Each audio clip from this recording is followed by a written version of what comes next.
Just one person can ruin that patient experience. You can't do every role. It's a business. You have to outsource things, and you have to make sure everyone on your team is treating patients the way you would. I had a hygienist that I was getting a lot of complaints from, just had a heavy hand, and after having talks just wasn't getting, any change. I feel like I'm still scared to have conversations with team members. I feel like for me, it still hasn't gone away. Analyzing practices year by year and just like finding excuses on why I shouldn't buy it. I knew I wanted to do it, but I was just scared because I felt like I scared to take that leap.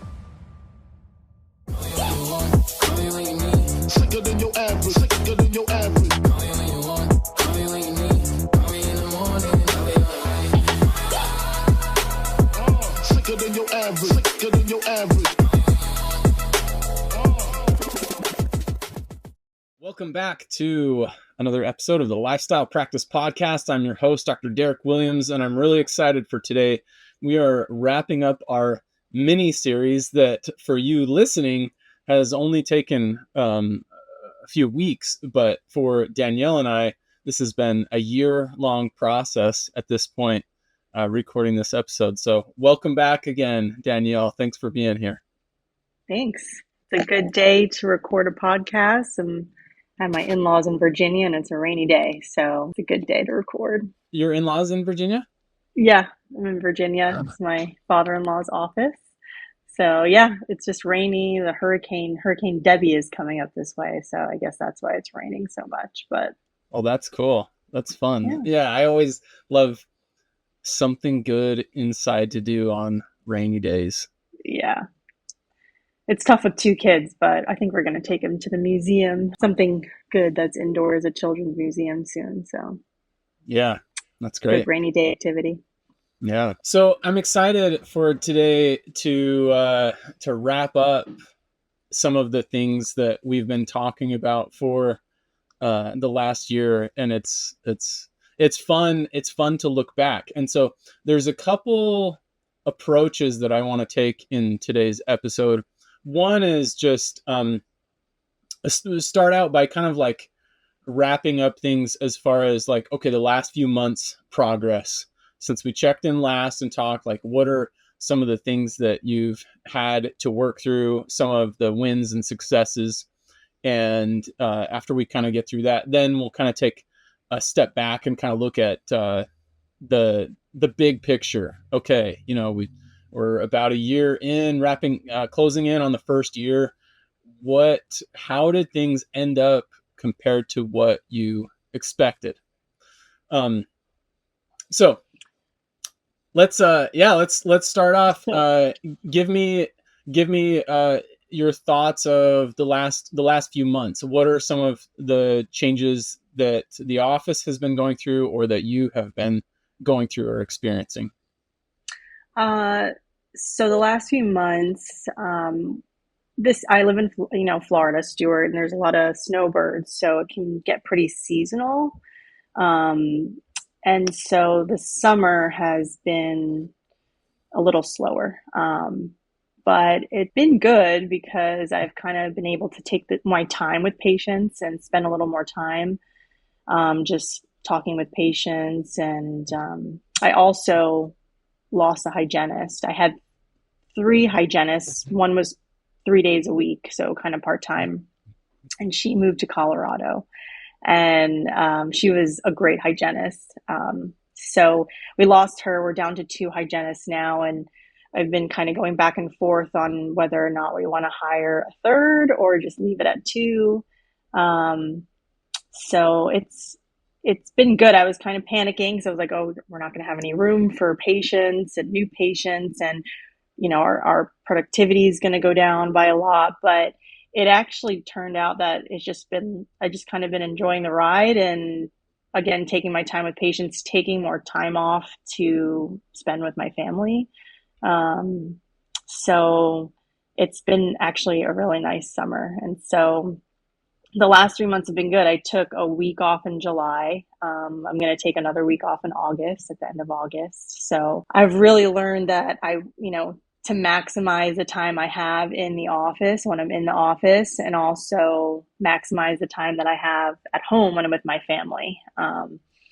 I feel like earlier in the year, even on my days off, I was like thinking about work and logging in remotely and looking at the schedule and just stressing about work. It was really hard for me to turn it off. And I've just gotten better at just leaving it at work and spending time with my family and just not stressing about the numbers and just, again, taking advantage when I'm in the office and doing the best that I can with me and my team. And again, just spending time with family and enjoying that when I'm doing that. So, Yeah, it's interesting. I've had several clients over the years where they live in places, particularly places that are further north and places that are further south, where you find the busier season and a slower season due to the activity of snowbirds, which I now have a personal appreciation for. The Yeah, just a little side. That's something that I didn't expect, is being able to go through like a full year without experiencing really hot or really cold was a really cool year. so that is my dream to be a snowbird. I want to be a snowbird one day. You don't have to experience the winter and yeah, best of both worlds. So, Yeah.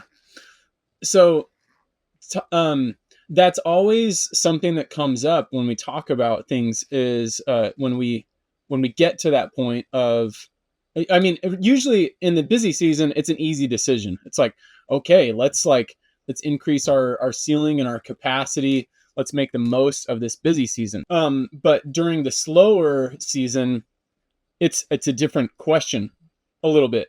It's mhm. okay, do we want to ramp up um, advertising and marketing to try and fill this gap, this space a little bit? Do we want to potentially take off more time? We can do a combination of both. So talk through that for people listening, because I think we'll have a good amount of listeners that are kind of in this type of scenario. How did you think through that, especially with it being your your first year? When so I'll stop talking and Yeah, I'll let you yeah. answer the question.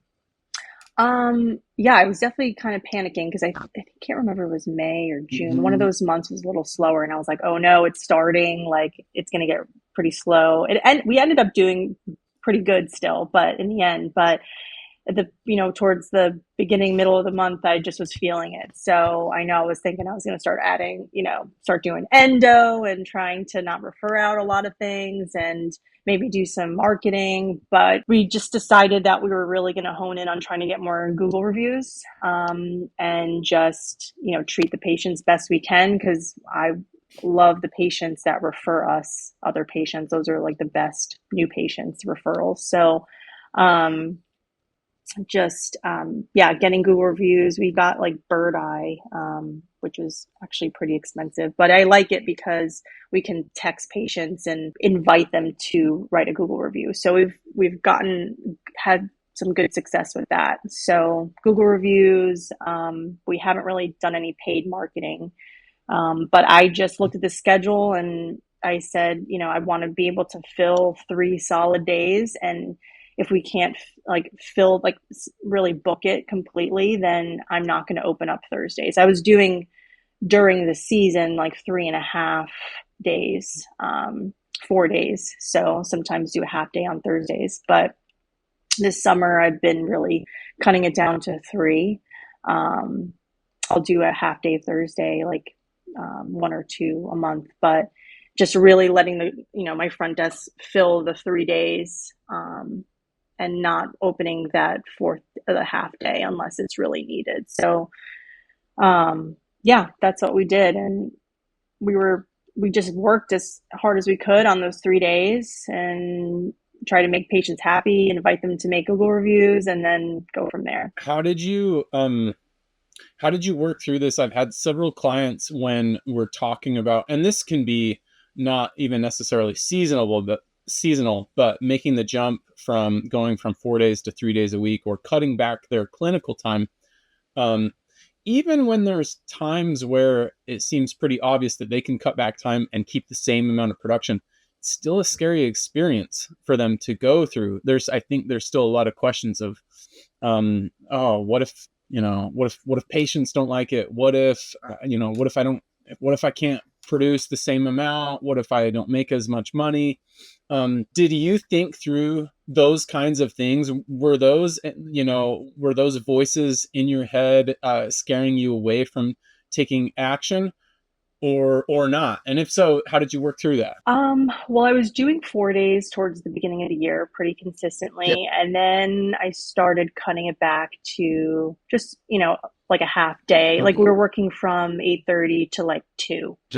And then I was cutting it until, 8:30 to 1. And I just was seeing that Thursdays wasn't a very productive day for me. So I was basically coming in, doing some cases, checking hygiene, and I just thought, what if I just cut this day out completely? So I didn't do it like overnight. I feel like I was just cutting the day back shorter and shorter. And then I was just realizing like I could just cut this day out. And I just thought like the worst thing I can do is just have to add it back. So the next week you could just add it back or just, work a little harder. So it's just things are reversible. So I just thought, I want to spend time with my family and that's the most important thing to me. So if I'm going to make a little less money and that's okay.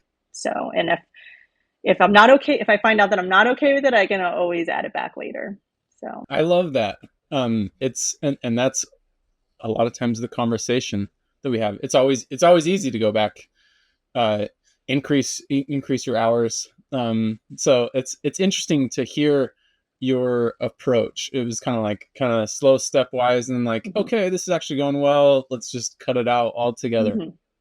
And we really looked at my schedule on the other Monday through Wednesday, and we're just really efficient. We had it like mapped out where, my crown preps and everything is staggered. And so I'm taking advantage of like every minute of the day, really. When I look at my own practice and my clients that are on the high end as far as production, that's almost always the focus, is what you said right there, is that it's just maximizing every minute, every hour. Hmm. Um it's just a constant, which is fun if you can get in that headspace of it's just kind of a game. Like Hmm. we're just maximizing right now, over and over. You don't there Right. is a there is a bit of mentality of, okay, how do we prepare for tomorrow and next week and keep things consistent?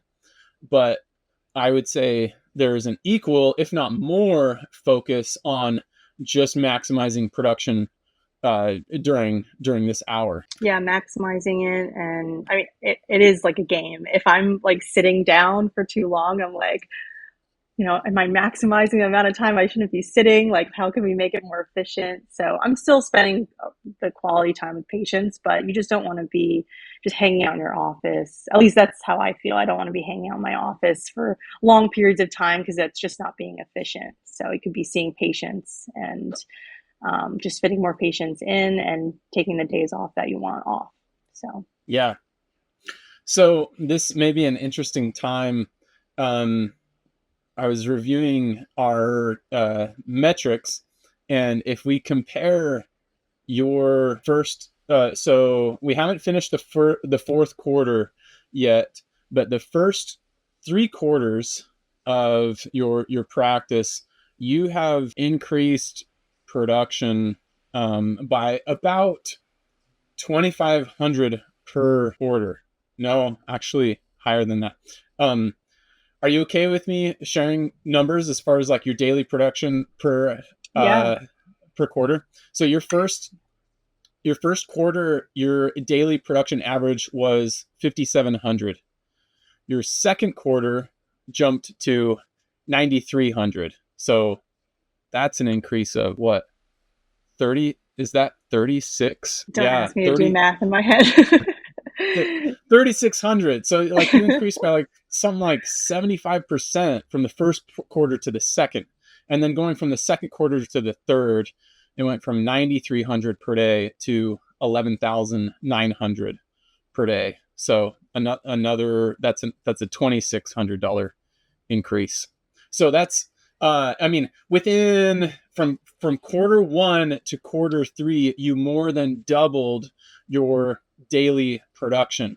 And even with the summer months being a little bit slower, like last month, uh, July, you even though you're saying it's slower, by cutting back days, your daily production in just July was actually over 13,000 per day. So it's I think you are a very good example of, pretty aggressive uh, growth. So anyway, as we talk about all of those things, what you're talking about, maximizing every moment, every hour, and I relay those numbers to you, what are your thoughts? What are the things that come to your mind? I mean, I can't believe it Then, sometimes. I mean, but I'm then, not doing anything then special. I do Abendtische. bread and butter dentistry. I can place implants, but I'm still referring Ja, them out ja, because I ja, like bread and butter dentistry and it's just easy and I'm comfortable with it. And Abend, um, my day Richtung, goes smoothly. So I just want to say I'm Spartisch, not doing anything special. I just have a great team. Again, I Jaxus, have like Ab, a great team, great hygienists. Everyone just treats patients well. They co-diagnose with me, and it's just a really good team. And we have like all hands on deck with really treating patients and finding work to do, treatment that they need. So even my assistant now looks for decay. Like if we're crown prepping like 19, she'll be like, "Oh, I see some decay on 20." So I just have a really good team, and yeah, just maximizing the time ne, you have in the office. I think June, correct me if I'm wrong, I think I worked like 16 days, but then in July I cut it back. I worked about 13 days and Uh-huh. we still produced about the same amount. I think we collected was it 170 around there each month. So the same, less days and the same amount of Tup, collections. So you don't have to work more days to produce more. So yeah, been good. I'm Yeah. happy. Yeah, it's very cool to listen to and to hear your perspective. One thing that I want to point out, which I know that we talked about previously, but you talk so highly of your team, and a big part of it has come from you putting down expectations and dealing with fears head on. It's very interesting for me to look at your situation and how you've dealt with things, because many dentists, and just like people in general, we will be afraid or have a certain concern for something specific, and so we kind of skirt around it a little bit. And because we don't deal with it head on, we basically just have to keep dealing with those issues and concerns for a long period of time because we're not addressing them. So in this situation with your staff, if you had just kind of accepted subpar performance and been okay to keep employees, and you wouldn't put your foot down or like put expectations in place, you wouldn't be where you are. You wouldn't have been able to tell me what you just told me about your staff and their performance and feeling really good about your team.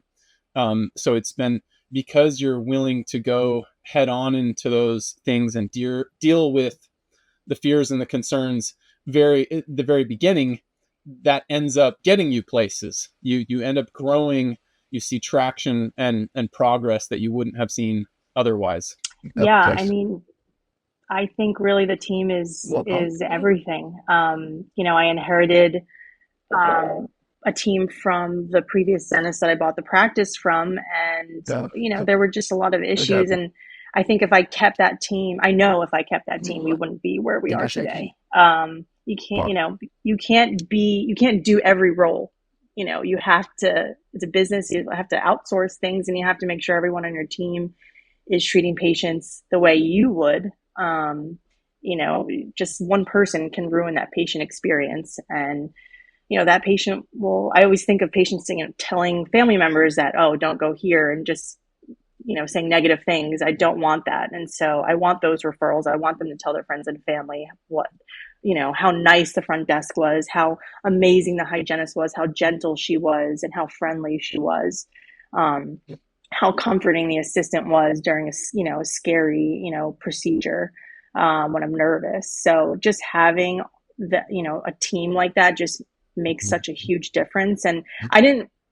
It kind of was something that I didn't realize all in the beginning. You just see the people that are holding the practice back. And then I just hired one by one, just, someone who is just so amazing. Like my insurance front desk girl was just so knew the insurance so well and is able to collect money from the insurance, um, you know, better than the previous girl that I had where, a lot of mistakes were being made. I was losing a lot of money. So that was where I saw that big change. And then, I had a hygienist that I was getting a lot of complaints from, and, she was super nice, but, just had a heavy hand and just other bad traits that I really couldn't, after having talks, just wasn't, I wasn't really getting, any change. So hiring a hygienist that was just a 10 out of 10, just made such a huge difference. Like the patients just saying how amazing she is, the best cleaning I ever had. Like that is like the best compliment to the hygienist, and just makes me feel really great. Like that's a huge compliment. Best cleaning ever. Most of my patients are retired, so they've had a lot of cleanings. So just everyone all around, when you find those people and you see what a difference it makes in your practice, then it just raises the bar, and you just want to keep for every position, just, expect those standards. So not facing it head on just holds you back, and just, I think, just lose a lot of money and opportunity. And yeah. I want to ask you a question. I'm interested, when you're talking, you're basically saying, you said, I didn't recognize this in the beginning. Like you said, I kind of I knew the direction we were going, but I didn't know exactly like where it was going to lead. Or so my question to you is, I feel like one thing that you do really well is you don't get bogged down by okay, well, what if this happens? Where are we going to be in a year or 5 years? Like, how am I going to handle this 3 years from now? I feel like you do a pretty good job of dealing with whatever's right in front of you at that point in time. I've given an analogy to some clients before, as far as like mountain biking. If I'm going mountain biking, I can really only focus on like the next 10, 15 feet in front of me. If I start thinking too far ahead, then I miss what's right in front of me. And that's when I have potential to make a bigger mistake if I start getting psyched out about something bigger that's coming. So how do you balance that? How do you try and have some type of a vision where you have a long-term perspective in place, but you're also at the same time focusing on kind of what's immediately in front of you? I think it's tough. It's not easy. I mean, you have this big picture, but I just felt like I was getting so overwhelmed with, if you just constantly just think of everything and everything that can go wrong. Just trying, and I'm not naturally like a very positive person. I can get really negative, but just trying to stay positive. And yeah, interesting. You recommended a good book. Wasn't the goal, but the obstacle is the way. And there was one part of it that it talked about, I'm not a big football person, but it talked about Nick Saban and how he used to like talk to his team, and his motto was like, trust the process and just focus on like one thing at a time, like on this play, on this down, and not, worry about like winning the national championship. We have to focus on what we're doing now. And I really like that, because you can really apply that in your practice. And if you keep focusing on, I want $1 million practice, I want to do this, and just like goals that are down the road, I feel like you're just going to get overwhelmed and just lose sight of what you're doing. So yeah, just focusing on the task at hand and not being afraid. I mean, it's okay to be afraid. I feel like I'm still scared to have conversations with team members. I feel like for me, it still hasn't gone away. Just dreading those talks, but you just have to do it. Give yourself a day that you're going to do it, and just do it. And you get better and better at it, I guess. It's still hard for me. But you have to do it, because there's so much, at risk. So yeah. Yeah, thanks for sharing that. I do think it can be done. You're right. It is a challenge, but if you have a big long-term vision and goals in your mind, you can almost fit in the daily things right in front of you into context of that bigger picture. Even And like yeah, go ahead. even like, hour by hour.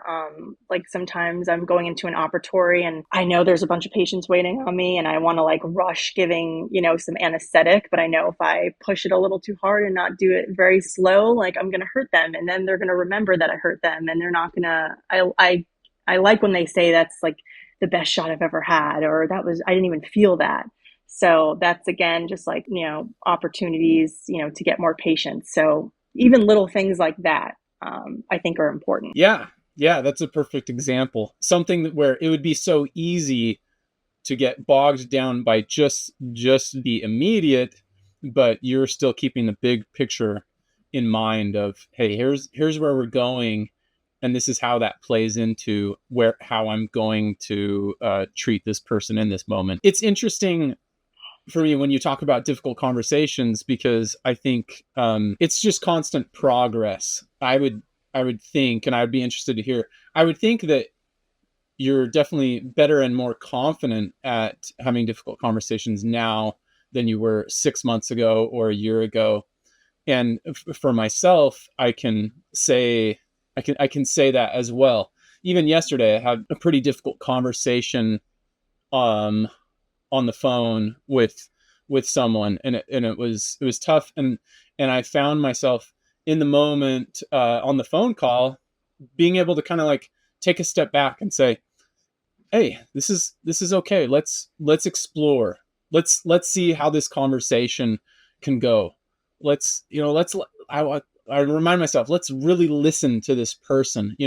I have that instinct to get wrapped up in and to defend myself and my position, and then I remind myself, no, listen very carefully, really understand what they're saying and try and see their perspective. So it's again kind of the same way that we're talking about um, daily production being a game.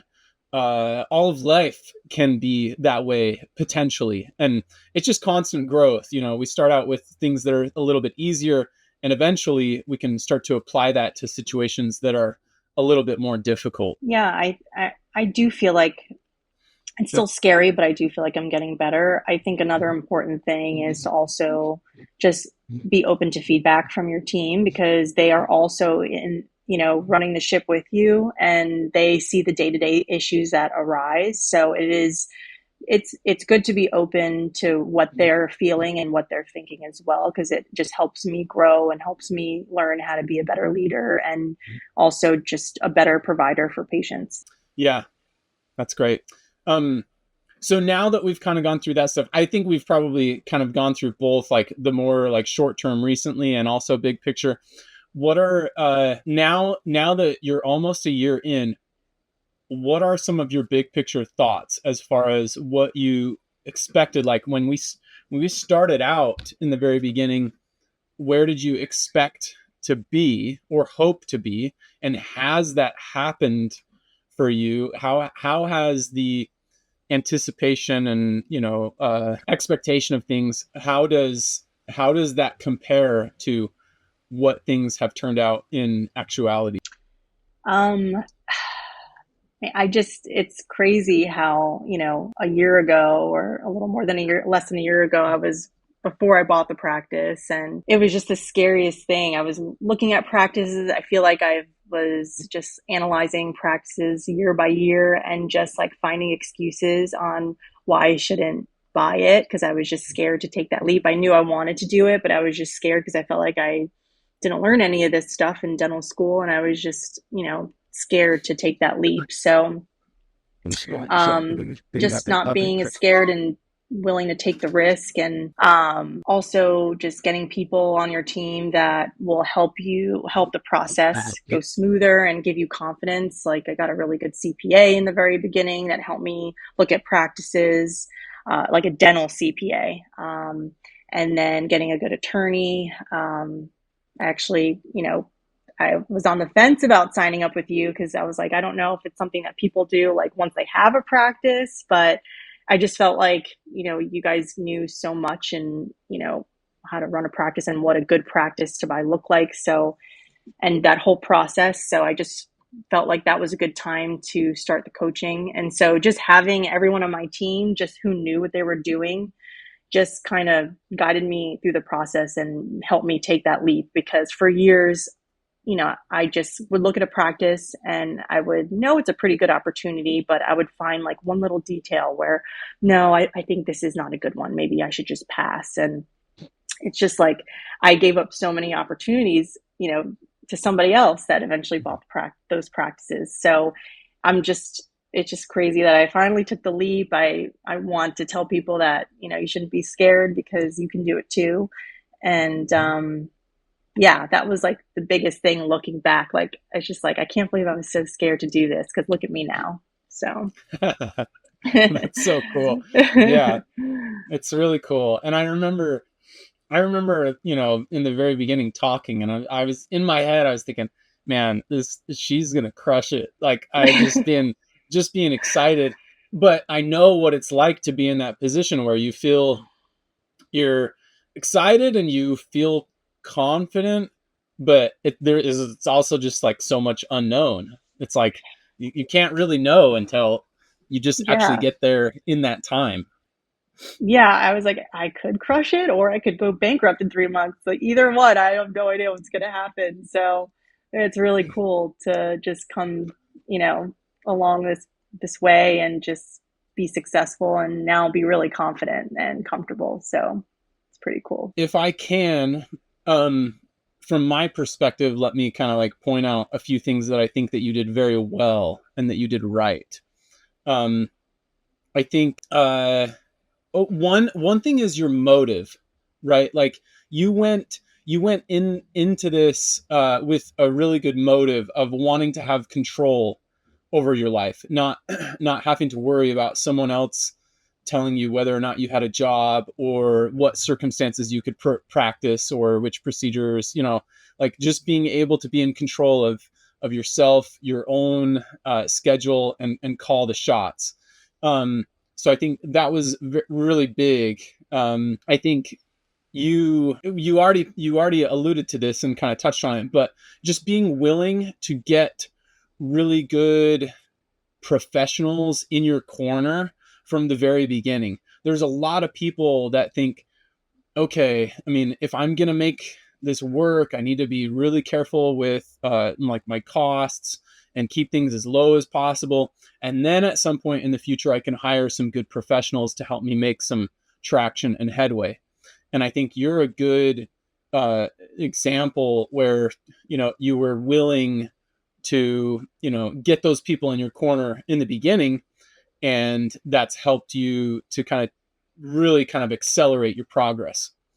I think the other thing that you did well is, I mean, anyone can potentially get those people in their corner.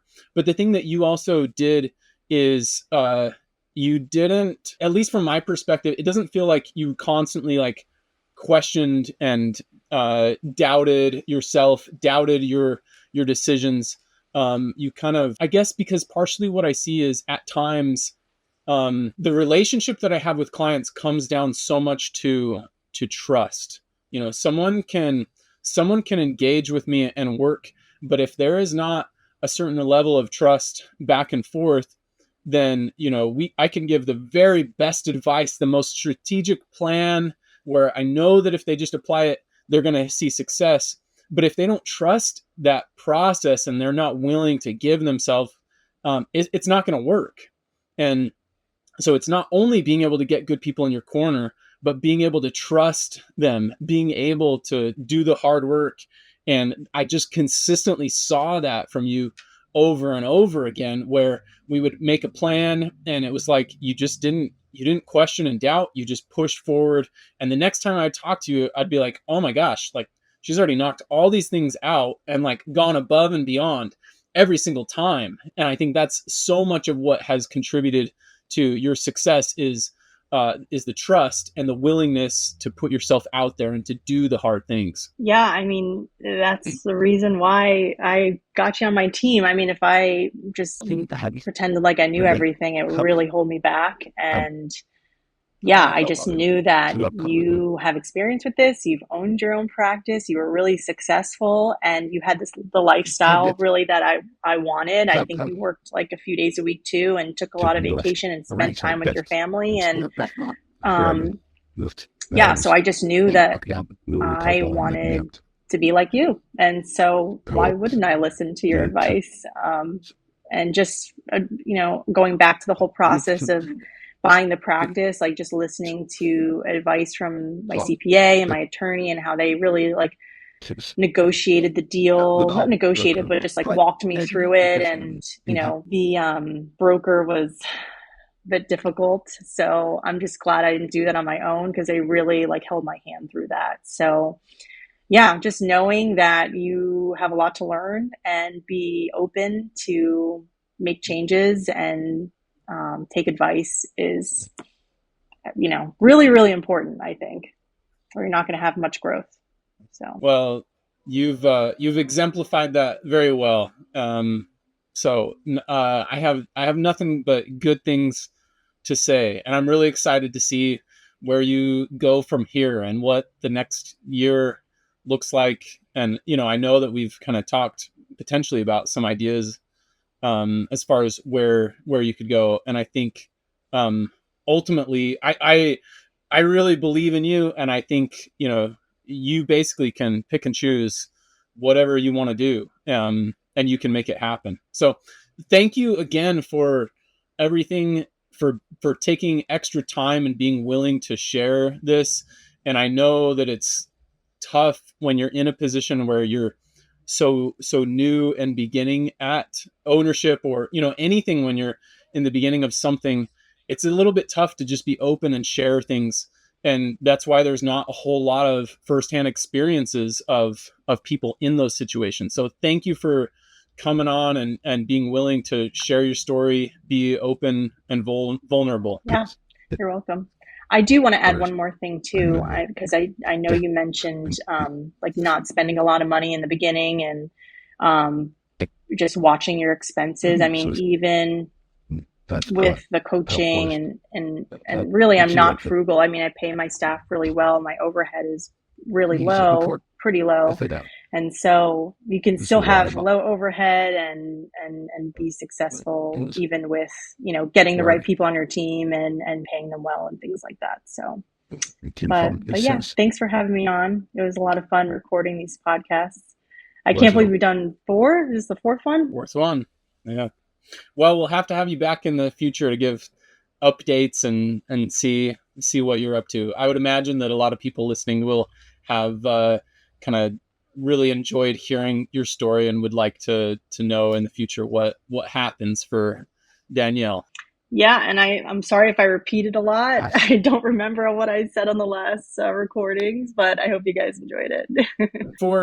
I don't remember if I asked this in previous episodes, but if anyone wants to get in touch with you and ask questions, are you comfortable with that? How can they reach out? Yeah, of course. Guys can email me.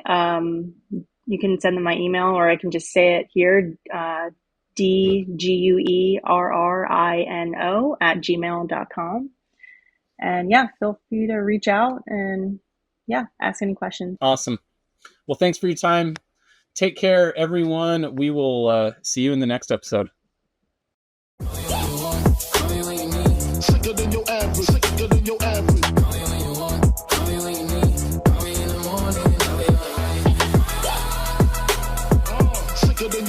Sicker than your average.